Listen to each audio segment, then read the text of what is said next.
नमस्कार. श्री स्वामी समर्थ सर्वांना.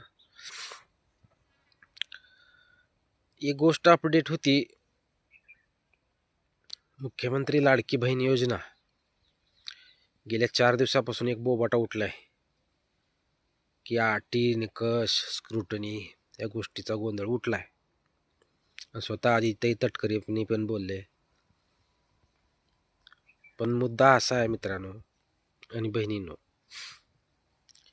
त्यांनी जो आपण हमीपत्र जे भरून दिलेलं होतं त्या हमीपत्रात ज्या गोष्टी होत्या की मी इन्कम टॅक्स भरत नाही, माझ्याकडे 4 चाकी वाहन नाही व मी शासकीय कुठलाही लाभ घेत नाही, मूळ ही 3 मुद्दे आहेत ताईनो. या 3 मुद्द्यावर आता सध्या स्क्रुटनी चालू झालेली आहे आणि ते करणारच. आता तुम्हाला माहिती आहे कुणाला पैसे पडालेत, कसे कसे पडालेत ते आता मी तर सोशल मीडियावर बोलू शकत नाही. पण ज्याचं उत्पन्न 2.5 लाखाच्या पुढे आहे त्यांना हा नियम लागू होणार. दुसरी गोष्ट, ज्यांनी शासकीय योजनेचा इतर कुठला लाभ घेत आहेत, शासकीय कर्मचारी असो किंवा अंगणवाडी हे असे पगारी आहेत भरपूर, या सर्व ज्या महिला आहेत, इतर कुठलाही लाभ असू द्या तुम्हाला होतो, शासनाचा कुठलीही पगार जर खात्यावर पडत असेल त्याचा डाटा त्यांच्याकडे आहे, त्यांची एक बंद करतील.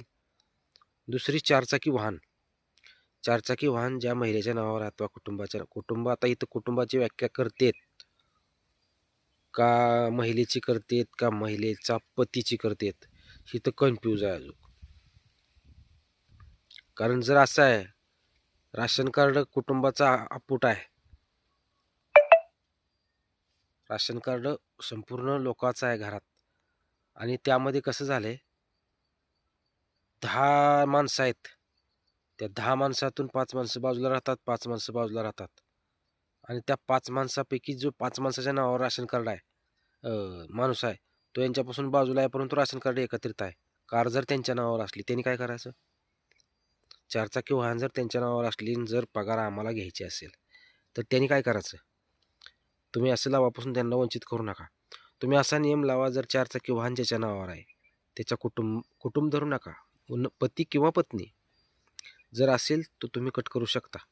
परंतु जर एका राशन कार्डामध्ये 10 लोक असतील, कुटुंब वेगवेगळं राहत असेल, एखाद्याच्या नावावरती कार अथवा कुठलं 4 चाकी वाहन असेल, जर तुम्ही ते करत असाल ते त्यांच्या बाजूने करा. कारण आम्हाला त्यांचा त्रास, म्हणजे मी म्हणत नाही, जे इतर जे राहणारे आहेत त्यांची परिस्थिती